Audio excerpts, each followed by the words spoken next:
PTSD. Everything has been in this area.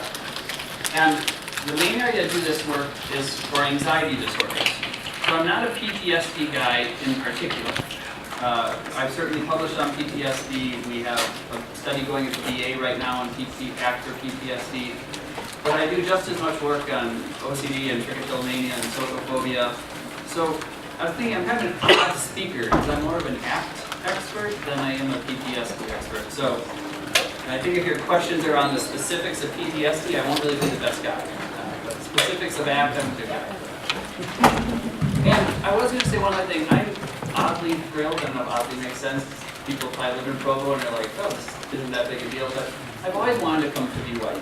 So I'm really happy that I'm here. I'm from Wisconsin, and I was just telling someone else, my working at Utah State is 100% because Utah State is up in the mountains. That's why I'm here. And I've come to have an affinity for a lot of my grad students and undergraduate students who have been at BYU at different points, and they just love it, so I'm really glad I got to come here and see it. I actually emailed some of them that I've graduated, and I'm like, I'm going to BYU, and they're like, check out this and that. So I think it's cool I get to be here. We're going to cruise on again. Questions are welcome. Yell if I start getting quiet. So ACT. Exactly one thing. How many of you know like an okay amount about ACT? Like you've read a book, you've been to a training. Okay, I'm getting some of this. And 10 real ones.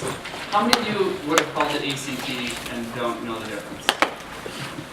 Okay, and that's totally fine. I mean, there's a bajillion things I don't know much about. So there's a bunch of you who know that it exists and some about it, right? And I only got a few hands saying I don't know what's going on. Although that's unlikely what you raise your hand for. Me. So ACT, here's my opinion. And I've written this somewhere if you want to cite it. ACT is just a form of cognitive behavior therapy. And cognitive behavior therapy is like the big brand of good treatment. I mean, if you're into the empirically supported treatment stuff, if you work from this area, this is the thing. Like I teach abnormal psychology to undergrads, and it's like a joke. Like, if there's a test question where treatment works, it's, this is where you always end up. So CBT has just kind of become synonymous with the empirically supported treatment tradition that uses particular techniques to deal with cognitions and emotions, and then has particular techniques to change behavior in a time-limited therapy with particular problems. Now I have a list of what I think are just variants of CBT. Right? This includes prolonged exposure, which I don't even have up here. But I have like exposure with response prevention, I have Barlow's Unified Protocol, I have mindfulness-based cognitive therapy, dialectical behavior therapy. People consider them all versions of CBT. Like there's a review of one of my big trials. It's like CBT for OCD, and if you go in there, my trial of ACT is in there. Now, that's okay on the one hand, and on the other hand, it's a little confusing. But I think the thing that's worth getting is ACT. If you say, how is ACT different than CBT, that's a hard question. Because often people think all this stuff's CBT. But if you say, how is ACT different than schema therapy, well, we can have a conversation about that.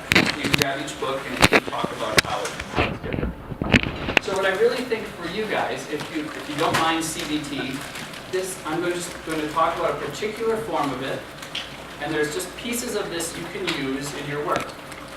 Now, again, it's 1 hour, so how far are you going to get? But you can get the gist of it, and then you can go get videos, and you can buy books, and you can join the Association for Contextual Behavior Science. It's really inexpensive.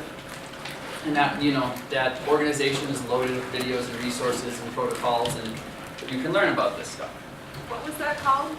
So the Association for Contextual Behavior Science. I think if you Googled ACT, that's where you'd go. So it's the organization I'm currently president of. It has 8,000 members. I mean, it's gigantic. We have a yearly conference that has 1,000 attendees. So it's a big, what, 1,000? Yeah, you have 600, so I shouldn't say it's so big. You guys, it's almost as big. All right, it's going to cruise along, but you should check it out. It's really cheap to join it, and it has great resources. Association for Contextual Behavior Science. Also, if you Googled ACBS, you'll just get it. A few years ago, you get Antique and Classic Boat Society, but we're beating them now, so we're first. So, where did ACT come from? ACT was developed by behavior analysts. That's how I ended up here. I have a master's in behavior analysis, and that was the route that got me to this. So this is the background. It's important. I think it matters, so if I just jump in and say, here are the cool things we do, it'd be really fair to say, well, why do you do that? Like, did someone just like those exercises and you start doing them? Like, there actually is a pretty rich science saying why we do the things that we do in therapy. So, in short, you guys know this guy, Skinner. Skinner, if you read his work, I have a shelf of all Skinner's work. If you read Skinner's work, I mean, at the beginning he was he studied nerves. He was in like biology, not in psychology. But he figured out this conditioning thing, and as his career ticked on, he wanted to know how conditioning and schedules of reinforcement could be used to make people's lives better. I mean, he has all these things about, these protocols for helping kids learn things at school, helping people with schizophrenia, stay out of trouble, helping people stop using substances. It was always meant to help people. And one of the guys I worked with, this is a human operated chamber, and it's just like a pigeon chamber, and you can see you shut this door and it'd be soundproof. This is like 1999, we put a computer in, you can see how old it is. But before that, it just had plungers on the wall. And if you take a rat, and you say you press this bar, or you press the bar, every time you press it, you get 1 pellet. And then we switch you to a schedule that's a fixed interval of 30. Means the first bar press after 30 seconds will produce the pellet. On this one, on the first schedule, the fixed interval 1, you should press really fast. On the fixed ratio 1, on the fixed interval of 30, it's the first bar press after 30 seconds produces a pellet. In all rats and pigeons, you'll have really fast responding on the first one, and on the second one, you'll have very little responding, and in about 25 seconds, it'll go up real steep.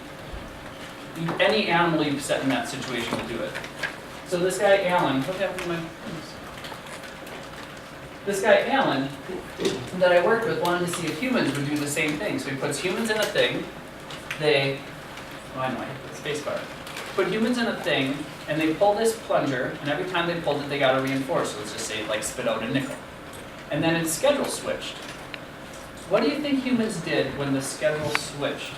Rats and pigeons take about 2 minutes and switch over to the new schedule. What do we do when life changes? We freak out. That's exactly right. They would keep going like they were going before, and then after about 10 minutes, they'd open the door and say, what's his last name? Barron. Dr. Barron, your machine's broken. And he said, I had to redo these studies with the instruction at the beginning that things are going to change in this study.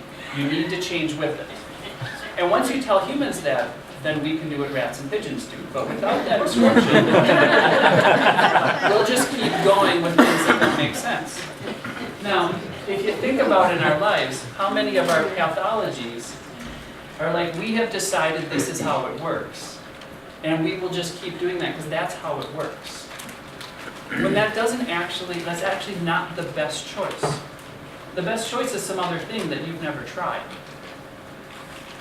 Like, I work in OCD. I should be talking about Ptsd, but I have better OCD examples.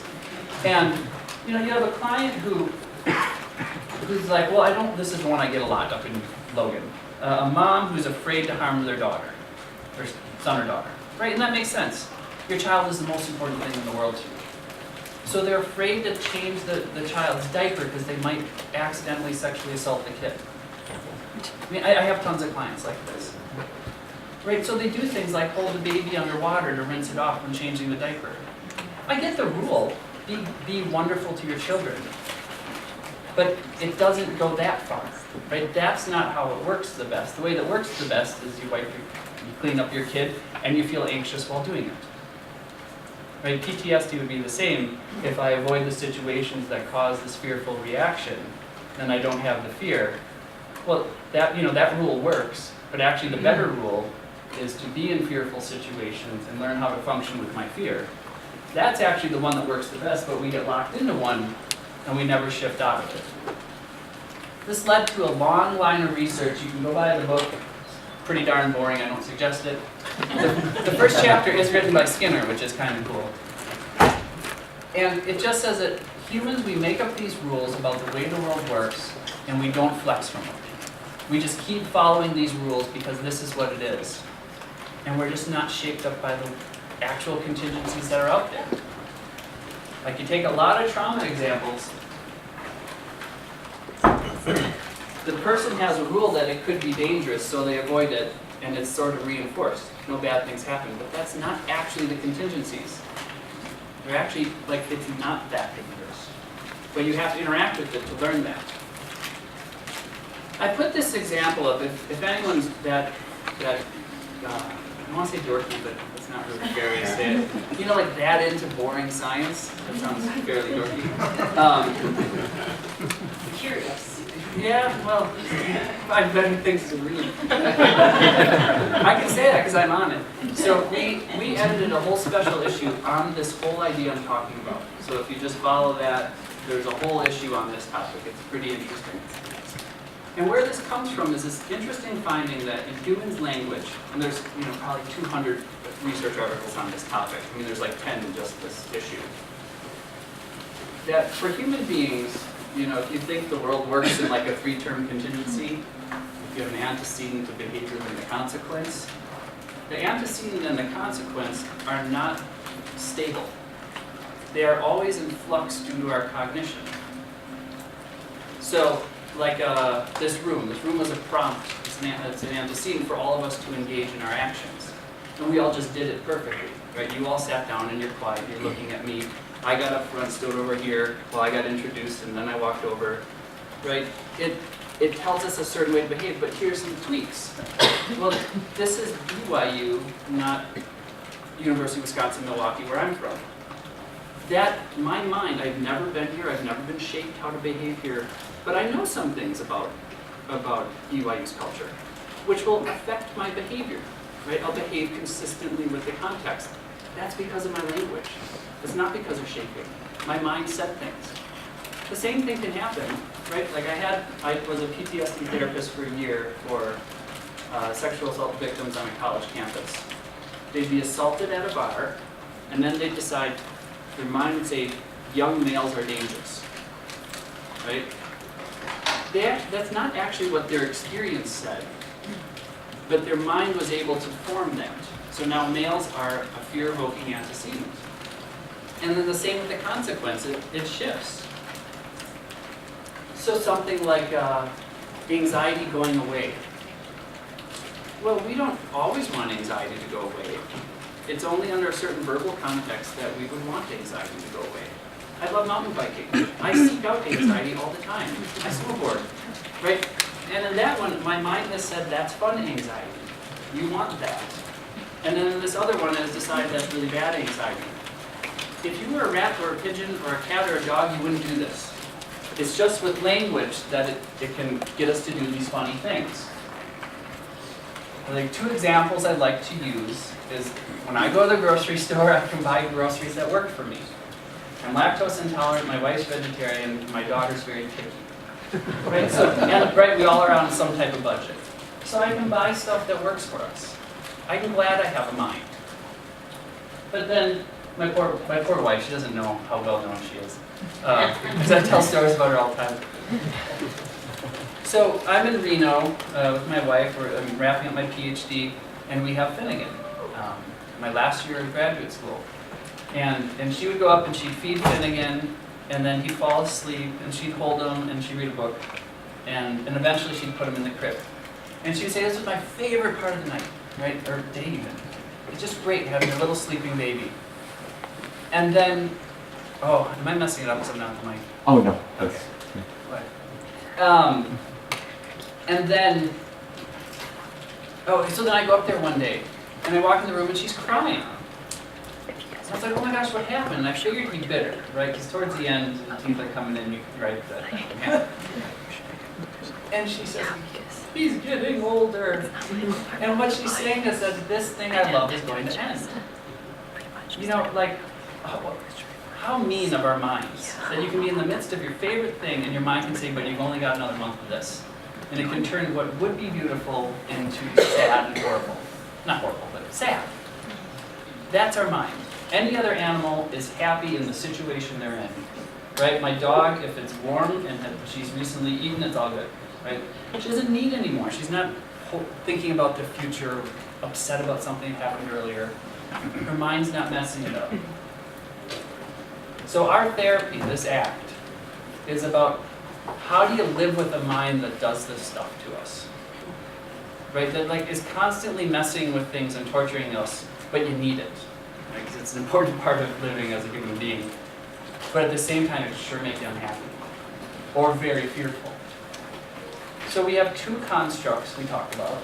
One's experiential avoidance, which is just people do stuff to get out of situations that are labeled unpleasant to them, but then actually getting out of that situation, either internally or by your actions, makes life worse. Like think of all the times you avoid a feeling, and it doesn't actually make life better, it makes it harder. And then the other version of this, just a broader one that captures all the pieces of ACT, is that we'll try to avoid these situations, but we'll also kind of be detached from the world that's around us. We won't be there for what's going on. We're really entangled with our minds, and we're not doing the things we care about, in addition to sort of avoiding this emotion. This is a construct called psychological inflexibility. In psychology, right, we've got all these crazy constructs. And let's not forget, no constructs exist. Like, constructs are a word we use to describe a situation. So I would argue anxiety doesn't exist, depression doesn't exist. Those are words we use to describe a pattern of activities that we see. I believe heart rate increasing exists. I believe thoughts exist. But that thing we call anxiety is a construct. Right? And here's one of the problems. Once you make a construct, now you can be afraid of it and avoid it. Because now it's bad. Right? Because I worked in the anxiety disorders clinic, which by definition means it's this unit, it's this thing we shouldn't have. We should get rid of that anxiety. Versus, you never see the how to live functionally with your anxiety clinic. Right? It's we need to get rid of this. Here's our measure of it. I'll give you a moment to just ponder some of the questions. It's the most cited article in the journal Behavior Therapy, which is a pretty decent journal. If I walk around, does this mess this up? Oh no, it's a long-range microphone. Thank you.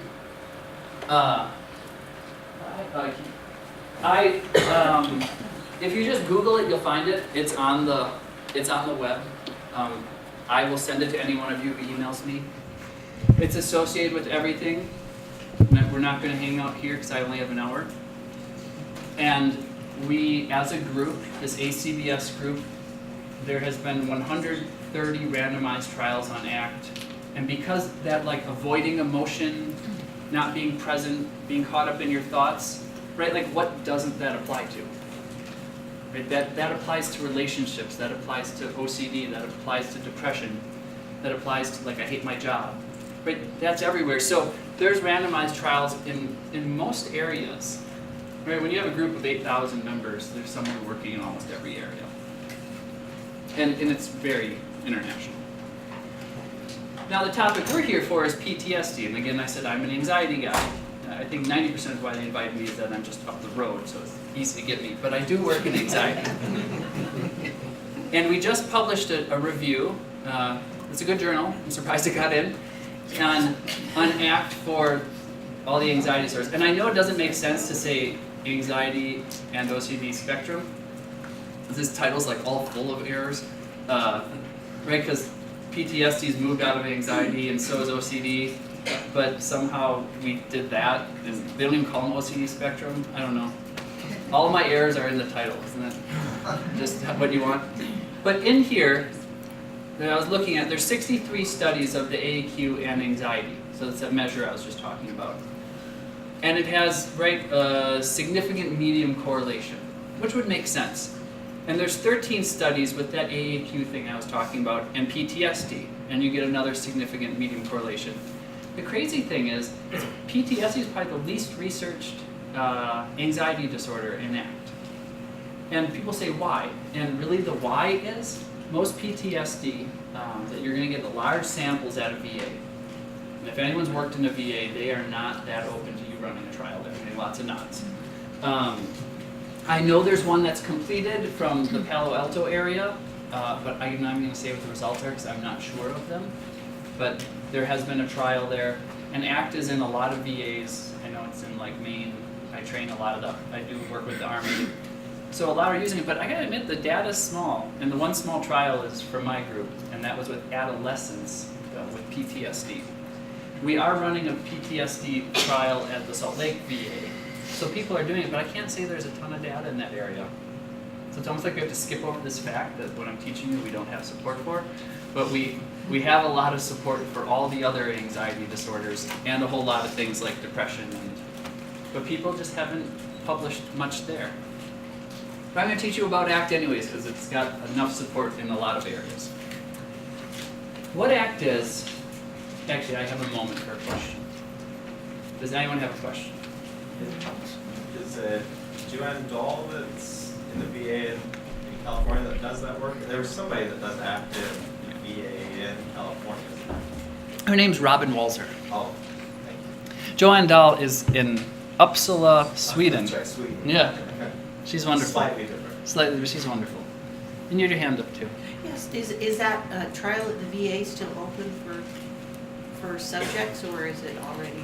No, it would be, the trial at the VA would be open. I have very little control over who comes in and out because it's people who are participating in the VA. Mm-hmm. So if Because I have clients. yeah, no, you should. Okay. I don't know what the term is for the group, but they would be able to find it. Okay.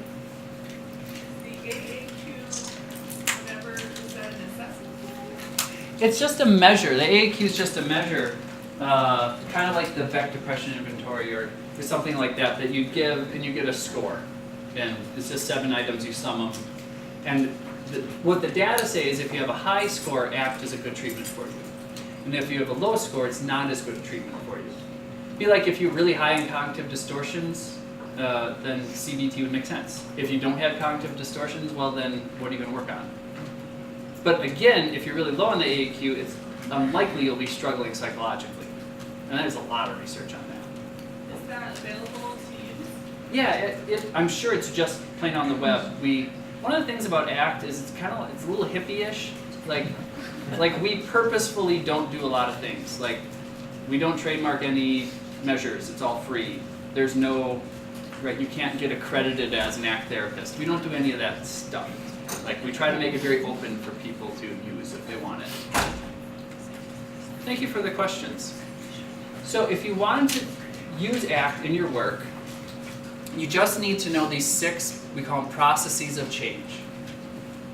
There's 6 ways people behave in response to their inner experiences. This would be like your thoughts about the trauma, the fears that you have. And we notice these in clients, and then if you can catch them, then you would intervene on them. So the first part of this is how do you see this in your client, and then the second part of this workshop is what do you do about it.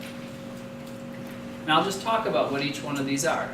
So acceptance, this is the positive side, and this is the more negative side. So acceptance is the opposite of avoidance, and acceptance is being open to whatever experience is there. You don't fight against it, you don't push it away. You know, as I say, you don't label it, but that's kind of here. You just let it be. Even if labeled wise, it's a negative one.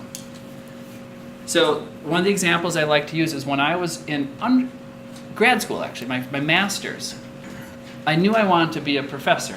And what professors do is what I'm doing right now, right? We walk around and we talk about our stuff. And I knew I had to be okay with standing in front of people. How do you get okay with standing in front of people? You stand in front of people a lot. But there's a little more to it. I think you have to be open to your internal experience while standing there. If you white knuckle through fear forever, I don't think it goes away. So I practiced standing in front of people and speaking while I felt anxious. And I literally had this rule in grad school: if you feel anxious, ask a question. So I remember literally raising my hand, like she'd be talking, and I'd get interested in the topic, and I'd think, oh, you could say this, and then my anxiety would start to go up, and I'd just put my hand up. And she'd say, yes, Mike. And I had nothing to say, but my rule was speak while anxious. And that's really easy. You just say like, yeah, you know, you're just talking about, like, I think that's so interesting. It's like a really important topic. I think it's gonna make a big difference. And she'd be like, yeah, it is, you know. But I did what I needed to do. I needed to speak while anxious. So I was open to what was there. And here's what's interesting. All these years later, am I anxious now? I don't know. Maybe, maybe not. But when you're so open to it, it's kind of like, it's not a big deal that it's there. So it could be high, it could be low. I've just gotten to the place where I don't watch it very much. That's being open to your internal experience. Now, thinking of trauma, right, that takes a lot of practice. That you don't learn that quickly. And people are just like, what, you're just going to tell them to let it be there? Well, yeah, you do, but over 16 sessions, right? That's not session 1. Good luck, you know, here's the handout, go practice this. It's something you work on, it's a skill you build. And part of what makes it easy is this diffusion thing, which is being able to see your thoughts as thoughts. Like the thought that I might embarrass myself here, those are just words in my head. Right? It is different than me embarrassing myself. But here's the crazy thing. Because of how language works, that bidirectional relationship, that research I was talking about earlier, thinking about an event can bring up the feelings of that event. I mean, there's a reason we have Kleenex in our therapy rooms, right? You're not hurting the clients, they're talking about things that hurt them. And that makes them feel that event. So, as our mind spits out thoughts, if you can change the context in which you experience those thoughts, they can be easier to have. Like my son, speaking of trauma, like 2 weeks ago, or maybe a month ago, we're driving up in Logan, and we're coming to an intersection where it's all closed off because there's a collision. And we wait for 5 minutes, the cop waves us by. And what had happened is a man on a motorcycle without a helmet hit a car on the side, going about 40, and just went head first into the minivan is what it was. So my son saw the guy on the ground, right? 10-year-old son. Isn't that funny? Same guy breastfeeding a 10-year-old. How it goes. So he's in bed at night, and he says, Dad, I can't get that picture out of my mind. Like, you couldn't see his face. It was all blood. And then he's asking me questions like, why would he have no clothes on, right? Because they cut it off, like something on. But they were working on him. I don't know why they're letting us by. Right, so what do I tell him to do with that? Right, and I said things like, these are thoughts in your head. They're pictures of an event. It's chatter that's up there. Your mind will throw out things that you like sometimes, and it'll throw out things you don't like sometimes. But don't forget, it's just your mind putting things into your head. Right? It's okay to have crazy pictures. Like we watch horror movies, kid-appropriate ones. You love that stuff. People want to be doctors, right? So they see horrific things, and it's you're just having pictures of that stuff up in your mind. It's not the event. It's stuff about it. And you don't need to make it go away. You just kind of have to wait around with it. And I'm not saying it's the solution, but that's really different than, well, don't think about that picture, sunsets. And it's a pretty different way of dealing with that stuff. And that's what Act would say. He saw it. It's in his mind. He will not forget it. So find a comfortable place for it and think of it what it is. It's a picture of a bad event. It's not the bad event. Yeah. Would it re-traumatize him if you said, why does that image bother you? Is he fearful that it would happen to himself? Right. He's worried about the man and his family? Right. I mean, would that re-traumatize him to explore that? So she asked about exploring it. And from the ACT avenue, I would go a different direction, because exploring it is like making more importance of it. It's making that thought bigger and stronger. And I'm not saying talking about it's wrong, but it's kind of like it's not actually bad. is like increasing the importance of that thing in his head, when it's just a thought. Two other ones, being present is just being there for what the world provides you. When people get afraid, they focus on the thing they're afraid of. When actually, there's a whole bunch of interesting stuff going on. And if you can be open to all these things, then you have the opportunity to see something funny, to see something neat, to meet a kind person. But if all you're focused on is not getting assaulted, that's all you see. You don't see anything else, right? And then, again, I was a sexual assault therapist, victims therapist, I guess, and they're just watching for the other guys who look dangerous, which means you ignore the 98% who actually look nice. Right? And we want people to be open to the whole world and be shaped up by the whole world. Like right now, I have looked at everyone in this room. That's helpful. Right? If everyone's asleep, then I have a big problem. Right? But 99% of you are staring at me awake and happy, and right, then I will keep doing what I'm doing. It's being present, being shaped by what's going on. That's up here. Self as context is just fusion with a self-conceptualization. So someone with trauma might say, I'm damaged, no one will ever love me. Then they will behave as someone who's damaged and that no one will ever love. Which is different than, I have thoughts, then I'm damaged and no one will ever love me. One is a thought about yourself, and one is, right? One is who you are. Like, I'm a male. That's 100% the sure, right? Like, but am I smart? No. I mean, it's just a conceptualization. Smart's a loose, non-objective, subjective thing. Like, I'm a good dad? Well, you know, I want to be a good dad. I can work towards that. I can work towards being smart. But that is not me. So that means I can be flexible. I can be dumb sometimes. I can be a bad dad sometimes. I can be serious sometimes. I can be funny sometimes. Right? They're just conceptualizations. Values are the things we care about. And what's cool is when you tie values to activities, all of a sudden aversive activities can become meaningful. So if you say to someone who's been through a trauma, you know, what if going back, like my sexual assault victims, what if going back to college classes, sitting in the middle of the room next to males, is practice for you becoming a medical doctor? Right? You want to be a medical doctor, there's something there that's important to you. What if this little moment is a practice to being around males, to being in classes?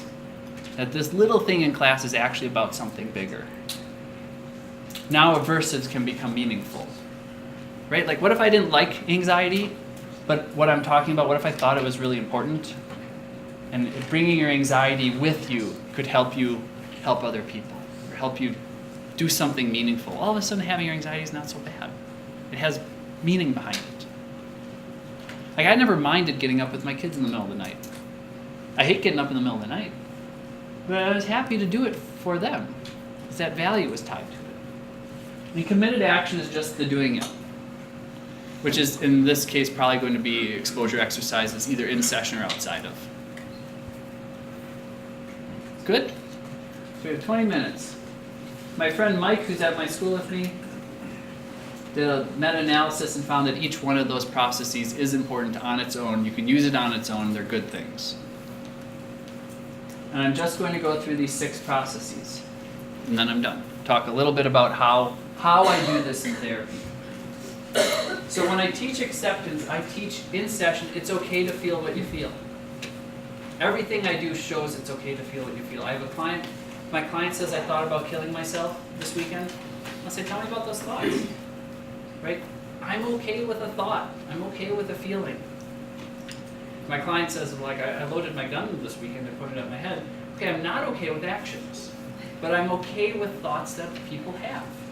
If someone says, I keep thinking about the sexual assault that happened to me, I won't say, oh, that's too bad. I will say, and how are you handling that? What are you doing with that? I'm showing it's okay to have thoughts, even ones that outside we label as kind of disgusting and sad. Here's some little examples of how I teach it. You know, these Chinese handcuffs, you can order them on Oriental trading post for like whatever, 10 cents a piece. You might be in session and say, put your fingers in this and feel what this struggle against this internal experience is like. Right? It's always about the internal experience, everything I'm going to talk about. See what this struggle against that fear is like, or those thoughts is like. And what happens when you walk into it? Like when you push your fingers together, what happens? And what actually happens, right? You get a little space. I might say, does this struggle against this anxiety feel like tug of war against like some huge monster? And how long do you want to keep fighting this? Right? And I don't say the answer, right? It's kind of like metaphorical, it sticks with you. Some will work great for you, some won't. I might say, does your fear ever feel a bit like you moved into this house and there's a baby tiger in the backyard and it yells at you? Or growls at you, it just keeps growling. So to make it quiet, you chuck it a piece of meat. What happens after you've fed this for like 6 months? What do you have? You have a giant tiger. Does that feel kind of like it with your fear? Like how you've been feeding it's been making it grow? So the thing that supports allowing those thoughts to be there is this idea of diffusion.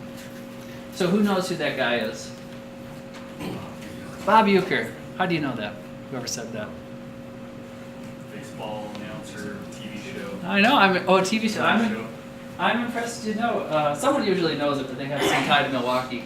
He's the announcer for the Milwaukee Brewers, where I'm from. The thing about an announcer is a lot like a mind. Your minds are all talking right now. I know it. Some are saying I've got to go to the bathroom. Some are saying this is boring. Some are saying this is baloney, right? Some are saying I really need to get a haircut. But your mind is just jabbering about stuff. Just like an announcer does. He talks the entire game, and he has to fill the whole game, so it's like, I had dinner at blah blah steakhouse. You ever have that, Charlie? It's pretty good there. He has to talk for 3 hours. But you don't have to listen to him the whole time. Your minds talk all day long. You don't have to listen to it the whole time. It doesn't always say meaningful stuff. But the ones about trauma will grab you. Right? Your mind will chatter all day long, and then when it says, you really got to get that project done, all of a sudden that one grabs you. So that's just what we teach our clients, how to not get grabbed by it. It's kind of this cute little picture, We're in the sea of language, and if you can just pop out and see that it's always there, it's a little easier to not listen to. So when my client says, my life's just crap, it'll never work for me, I might say, how often have you heard that thought?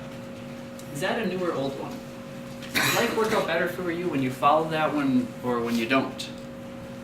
How much do you fight with that one? Right, which is really different than, that's not true. There's a lot that's good about you. It's just like, yep, there your mind goes again. And we'll do little exercises. Again, there's tons of them. If you go on like our website or any book or, there's literally tons, like thousands of these, which in paper wouldn't be a ton, but there's lots and lots of them. I'll say something like, here's one of my favorite ones, it's not even on here. I'll say, isn't this kind of like you're driving a bus in the direction you want to go, and in the back of the bus are all these passengers just yelling at you? Isn't that kind of like your mind just yelling at you? And you get to pick, where do you keep going with this bus? Do you go where they're yelling, or do you go where you want to go? And what if they're yelling things like, you're going to die at that corner, you're going to get in a car crash, this is a horrible idea? You don't have to prove them wrong. You just have to find a way to let them yell. We'll do things like, find anything in this room and try not to judge it. Right? Like you looked at me immediately and you had judgments about me. That's fine. I'm doing it back at you. It's what humans do. We have an opinion about everything. Just like we have opinions about our thoughts and our feelings. We can't just let them be. Kelvin House is my favorite. Read every book that he did before I was 12 years old, probably. And what being present and not being present is usually when people are fearful, they're focused on the thing that they're scared of, and they're not there for the world. And the world will shape us up more functionally. So what we'll do is we'll do like mindfulness exercises in session. Like we'll watch, like we'll think about a screen in front of us or leaves floating down a river, and we'll just watch every thought that shows up there. And if you can do that when the horrible thought shows up, it's a little easier not to get grabbed by it, because you can just notice it as a thought. One that I thought about is the speed I'm speaking at is not the speed I would speak at as a therapist. I'm stuck with the stuff I teach in 6 hours in a one-day workshop I have to do in 1 hour. It's hard for me. My mind is chattering about get it all done, have time for questions. And I'm choosing, even hear the way I'm saying this, I'm choosing to move fast. The fact that my mind is telling me to move fast doesn't mean I have to. I am still choosing to move a little faster than I would maybe prefer to move. Another one I like, which is the speech, is a widening the view. I don't do anything with horses. They kind of scare me because they're so big. But I understand horses wear blinders, and I understand part of the function of blinders is to not be spooked by things coming up. Well, sometimes humans do this, and you can say it's your client, like, doesn't it feel like you have horse blinders on? Like, everything is focused, like, it almost works right now. I'm cutting out half the room, and I'm focused on, like, one guy. And you can say, could we practice opening that up and taking in everything that's happening? Because there's a lot to be learned by the world around us, right? Like Alan Barron said, things are going to change, you need to change with it. Well, you need to be there to see these events, to change with it. If you're just focused on one thing, you will not see what there is to grab onto and how to change.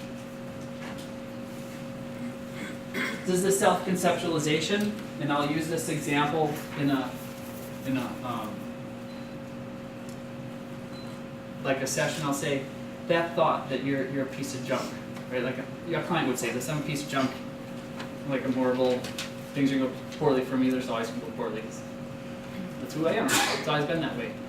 You can say, are you seeing that thought like this, like so close that that is just what it is, or is this a thought that's like out there? And you kind of look at it and say like, that's really bizarre. Look at this, like it's telling me I'm a piece of crap. Like, weird. Where'd that come from? Which is just like this, like there's something wrong with you. Versus this guy is like, whoa, look at what my computer's saying. There's something wrong with me, that's weird. Like I just had the thought, like, are they getting this? Well, I can choose what to do with that. If that's useful, I can explain it some more. If that's something my mind always spits out, like, hey Mike, you don't explain things well enough, I can just choose to let it go. I don't need to do anything with it. Self-conceptualizations, interestingly, they catch us on the things we often care about, and then we won't shift from it. So I'll just say with like GAD, generalized anxiety disorder, I get a lot of moms who are like, but I'm really good at it. I'm the planner, I'm the organizer, I keep the whole thing together. That's who I am, right? I'll say it to you guys because you're professionals, it's never who we are. That's a picture she has of herself, just like the picture I have of I'm smart, right? I know to hold that loosely. I get, that I'm distractible.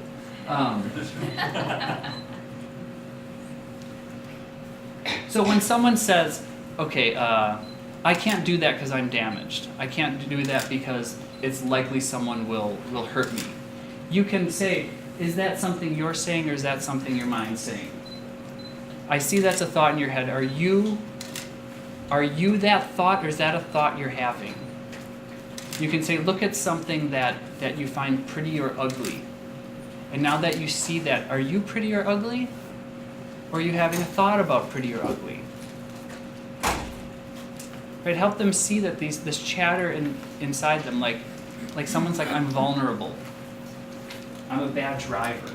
I have a friend who got in a car accident and she struggles to drive. I'm a bad driver.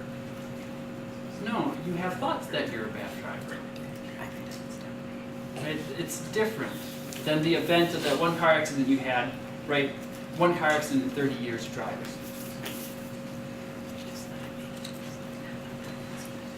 Values. Values are the thing that make engaging in hard actions meaningful. Like, why am I here? Right? I had to skip a day of work, I got to drive for 4 hours. Why am I here? Well, like 25% for fun, 50% because I like helping people, right? And 25% because I get paid. But, you know, the 50% is, I like this topic. I think there's something meaningful about it. I think it'll be good for other health professionals to hear about this and maybe read about it and maybe use it. That makes it worth the work I went through. It makes it worth getting up at 6 in the morning or whatever time I got up to drive down here. And to move in the direction I care about, I had to bring things with me. Now, I have less to bring with me than our clients do because, right, I practice this every day. I've been at this for many years. I have been in this field since 2000, you know, so I've had a lot of practice being there with my anxiety. So what I'd say in therapy is, what values are, they're things we care about that we're willing to work towards. They're not goals. Goals are short-term things. They're long-term things that we will happily work for. I will work for being a good dad. I will work for making a difference in the field of psychology. I will work for helping being a talented therapist. I'll work for being a good husband. I'll work for taking care of the environment. These are things I care about. And I will put time and work into it. Will I ever accomplish any of them? No. I was a good dad this morning, and right, I can be a good dad when I get home tonight. I do things for the environment, and then that was good that I did it, and then I'll have another opportunity to be, right, someone who cares about the environment. I can do something nice for my wife. I can do something great for my wife, and then I'll have another opportunity. So you wouldn't say, I want to get a Ptsd. No, you want to be educated. That's your value. Because once you get it, right, you can keep being educated. And that value can move you along. The thing is, a lot of our clients get twisted between, do I follow my values, right, or do I control my feelings? And usually when we're controlling our feelings, we're not following our values. Then it's usually about feeling more comfortable. And that's the big discrimination, like, hey, in therapy, what do we want to be about? Do we want to be about feeling good or doing things you care about? So when I ask my client, how was your week? What I mean is, what did you do this week? I don't mean how anxious were you. I don't care how anxious they were. I want to know how they lived. How well did you follow your values? And that one actually helps me a lot, because when I get in a situation and I'm like, what should I do here? It's easy. What do you care about? Do what you care about. Don't base it on how you feel. So if it's based on how I feel, right? I'd be eating at Burger King a lot. I'd just be skipping work a lot. I'd be mountain biking a lot, right? That's what I like. But that's not what's important to me. What's important to me is kind of like my family and work. And that's where I spend my time. What I like is mountain biking and watching the Green Bay Packers. Like that's what is fun. But I don't, right? I work to follow my values. So here's I thought I had a really nice slide. It should be right there. I have this like figure. I don't know what happened to it. Well, it's called the bullseye. If you want to just Google it, I'm sure it'd be free. I can email it to you. And it's just this little picture. It says like, you know, family, work, spirituality, and like social. And you can. It's a great cue for you and your client to have a conversation about what do each of these mean to you, and how well are you doing in each of these areas. And the interesting thing is, right, not everyone cares about everything. You might say work, and my wife would say, well, I actually don't work outside the house. I volunteer a lot in the kids' school, and I like that a lot. And she might put that under volunteer. She'd say, like, work isn't important to me right now. Right? I'm a professor in Logan. It's cheap. It works just fine. So we can do that. So you don't have to push a value. You let the client define it, and that stays meaningful and guides them. And the last part of the committed action, these are the things that you do to help follow values.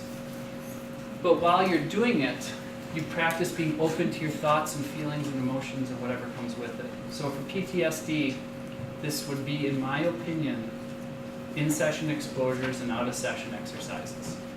So in session, you come in contact with things that are fearful, and you practice being open to it and just noticing it and not getting caught up in it, connecting with your values, finding the reason that you're doing this. And then out of session, you would go do activities. But you do activities that are tied to things you care about. Like, don't just go sit in class around boys who make you anxious. Do that for a reason. Get in contact with what's important about doing this. Like, do you eventually want to be married? Do you want to work in a setting where there's going to be males coming in and out? Do you want to be a teacher and people are going to be there? Like, what's motivating behind this? And all of a sudden that activity feels a lot better. And this stuff is just like while you're in that situation, little tips on being open. All right, so I will leave that up. This is ACBS right there. There's other stuff you can get. You can email me with requests and I'll send them to you. I think I'm supposed to give this to the organizers who will put it on their website. I wasn't that organized. Yeah, like, I'll really be done before last night. So we have 4 minutes. I can answer questions for 4 minutes and then you have a 15-minute break. Does this work with people suffering from schizophrenia or schizoaffective? It's a great question. There are like 3 research groups who are doing this with bipolar and other psychotic disorders, and does it work? It can work. Right? People can learn to watch the hallucinations go by. They can learn to watch their thoughts, and when they have delusional beliefs, they can learn to notice their mind telling them. Right? I had this one in Reno. He believed he owned the Hilton. He didn't own the Hilton. Someone else owned the Hilton, but he believed he owned it, and he could, like through work, he could notice this thought that I own that place and choose not to follow it. So there's actually a couple pretty big studies. You can Google Scholar it and you'll find them. But there's like 2 or 3 RCTs on that topic. If I remember right, the results showed that people actually reported more psychotic episodes, but less hospitalizations as a result. Right, so it's kind of, there's a cool graph in one of the studies. It's Bach and Hayes, and of those who were not re-hospitalized due to their psychosis, did not have a change in psychosis from pre to post, which means your stuff kept happening, but you let it happen. And actually, psychosis and chronic pain are like 2 examples to me where ACT makes a ton of sense, because it's not going away. Like, I know in anxiety, back in the back of my mind, I know that if you let it be there and don't fight with it, it will actually lessen. But chronic pain actually won't go away, and psychosis won't go away. So you can fight with it for the rest of your life, or you can figure out a way to work functionally with it. Do you have to have a basis for stress management? Because I imagine when somebody gets stressed out, it's more difficult to do this. So do you have to start your therapy with that base, or do you just go right into the ACT? I would go right into ACT, but at the pace that's appropriate for them. The one complaint I get the most often from these workshops is kind of that thing you're saying, that's easier said than done. And as a therapist, I 100% agree. I see clients for 12 sessions, 16 sessions. I have seen them for 40. Learning how to do this is not fast. I end up working with a lot of involuntary clients, like in a medical setting or otherwise. Yeah. And how do you help involuntary clients to see that if they could make some difference in their thought processes, they would feel better? So I'll have this be the last question. She asked, how do you help people who didn't choose to come into therapy? So values are kind of the thing, because they may not value therapy, but there are things in life they value, and if you can kind of work with the client to get behind that value, then they might at some point agree, all right, I'm interested in how you could help me do that. So I did a trial helping people quit using marijuana. Now, if you ever want like the least dependable clients, right? This was like no-show city, right? And no one wanted to quit. But if you asked them, what do you care about? They cared about who they were as a mom. They cared about graduating from college. And then they say, okay, let's not work on stopping marijuana. Let's work on graduating from college. And then it doesn't take too many sessions before they're like, and you know what? when I get stoned, I really, I don't make it to college. Okay, well, do we need to work on that? Yeah, maybe a little bit, right? So, right, you do that, and then they can see where this behavior is not working for them. Well, you guys have been great. Thank you for being here.